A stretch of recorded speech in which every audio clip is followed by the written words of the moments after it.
Men Ilhom Qo'qondan Shamsiddin aka bilan Instagram ijtimoiy tarmog'ida Shamsiddin akani profillarini va ular tomonidan mana shu kasallikni tabiiy yo'llar bilan bezarar davolayotganliklarini qiziqdim.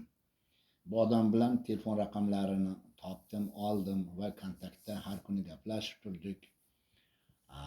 Telegram ijtimoiy tarmog'ida, WhatsApp ijtimoiy tarmog'ida gaplashib va nihoyat mana bugun o'zlarini xonadonlarida yuzma-yuz o'tirib, suhbatlashib, butun jarayonlar bilan tanishdim, akani o'zlari bilan suhbatlashdim.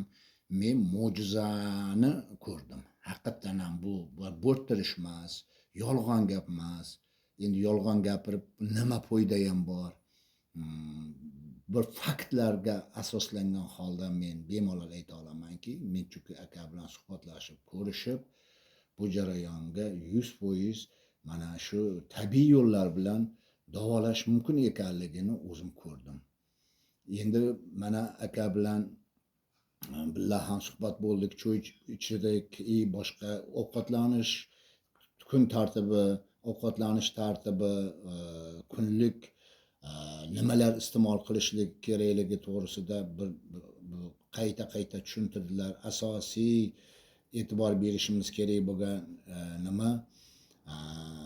Karam salatlarni, masalan, qizilcha aralashtirilgan salatlar, shu tabiiy mahsulotlar, mevalar, hamma turi ham mevalarni, masalan, qo'y go'shtiga bo'lgan ovqatlar, faqat qo'y go'shtiga, mol go'shtini umuman mumkin emasliklarini qayta ta'kidladilar. Keyin endi mana shu bari nimalar, mazlar, losyonlar o'zlari tabiiy giyohlardan ko'z oldimda tayyorlab berdilar menga va bundan foydalanish kerakligini bugun obeddan to kechgacha o'zlari tepamda turib, qancha miqdorda surtish kerak, qanaqa surtish kerak, birinchidan keyin qaysini surtish kerak, necha minut turish kerak, hammasini shu 7 ta surtish kerak bo'lgan nimalarda hammasini o'zlari ko'rsatib berdilar. Mana endi men o'zim mustaqil bajara olaman uni o'zim.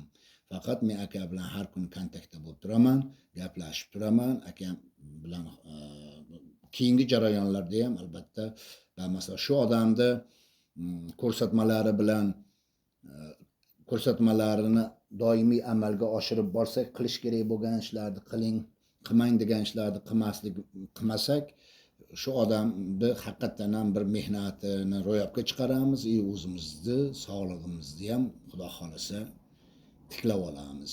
Chunki doim aytaman-da uka. Men yurgan izimlardan yuringlar deyman-da. Ruslar uchun borda. Birinchi o'rinda ishonch. Ishonch. Haligi o'ziga o'zi undash kerak ekan. Organizmni o'shanga uyg'otish kerak ekan. Organizmni men sog'lomman. Bu haligi tushkunlikka tushmaslik kerak ekan. Chunki mana buni davosi yo'q emas ekanda, davosi bor ekan. Bor. Hurmatli gruppa a'zolari, hurmatli mana shu endi hammamiz ham shu nimadamiz, shifo talabmiz. Kim shifo talab bo'ladigan bo'lsa shu kasallik bilan buni davosi bor ekan, o'rtoqlar, davosi bor ekan. Davosi yo'q deb hech qachon tushkunlik qilmaydi. Birinchidan ishonch, ikkinchidan mana shu Shamsiddin aytganlarini tabiiy yo'llar bilan, faqat tabiiy yo'llar, birorta bir ximikat boshqa narsalarni men ko'rmadim. Chunki dorini tayyorlaydi, qasam o'zim ishtirok etdim. Hamma bemorlar dardiga Alloh shifoyi komil ato etsin. Kimki nimaiki niyatlari amalga oshsin, Allohning o'zi madadkor bo'lsin, Allohning o'zi shifoyi komil ato etsin. Mana shu Shamsiddin akani ham oilasiga tinchlik, xotirjamlik, shunchalik bemorlarga kuyinib kerakli maslahatlarni beryaptilar. Iloyim tanijonlari sog' bo'lib, baxti kamol nevaralarini, baxti kamolini keyin bilan birgalikda ko'rishni bir o'zi aylasin. Hammalaring salomat bo'linglar do'stlarim. Sog' salomat yuringlar, sizlar ham sog'ayib mana ko'rlaring jarayonni. Mana hozir rasm videolarni ham montaj qilamiz, mana ko'ringlar. Hammasini iloji bor. Sabr kerak, toqat kerak. Xohish, iroda kerak. Vaqti to'g'radi. Men doim aytaman bu. Tillani tillasi bilan teng bu shior desa ham bo'ladi, maqol desa ham bo'ladi. vaqt tilla bilan tengda. Lekin dunyoni tilla sizni cho'ntagingizda bo'lgani bilan kechagi damlarda to'k kechagi dam. Hozirgi mana ukam gapirgan gaplar vaqtini qaytara olmaysizlar.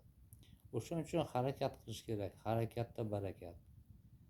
Donishmand aytibdi-da, so'rabdi donishmanddan.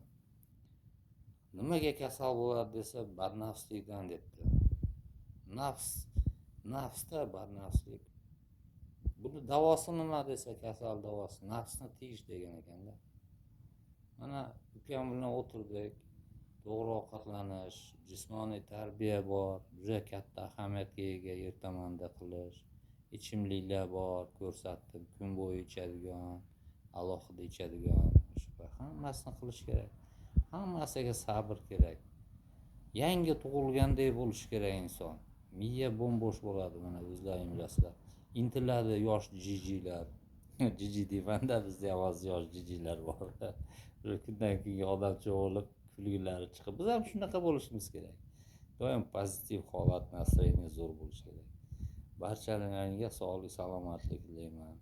Tez kunlarda sog'ayib, oila a'zolaringni quvontirib, ochiq chehra tabassum bilan yuringlar jamiyatda.